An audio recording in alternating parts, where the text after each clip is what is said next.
আপনি কি বারবার ফাস্ট ফুড খাওয়ার তীব্র ইচ্ছা দমন করতে পারেন না?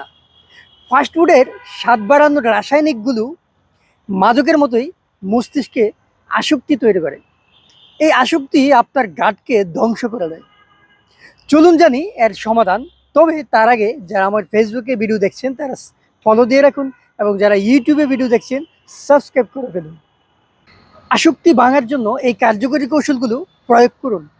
নাম্বার ওয়ান, যখনই ফাস্টফুড খেতে ইচ্ছে করবে সঙ্গে সঙ্গে একটি স্বাস্থ্যকর ফল বা বাদাম খান। নাম্বার টু, জাঙ্ক ফুড কেনার আগে প্যাকেটের উপাদান এবং ক্যালোরি মনোযোগ দিয়ে পড়ুন। নাম্বার থ্রি, প্রতি সপ্তাহে একটি চিট মিল রাখুন, যাতে আকাঙ্ক্ষা দমন করতে না হয়। যদি আপনি ফাস্টফুড আসক্তি থেকে মুক্তি চান তবে কমেন্টে লিখুন মুক্তি চাই, এবং যারা আসক্তিতে ভুগছেন তাদের সাথে শেয়ার করে ফেলুন।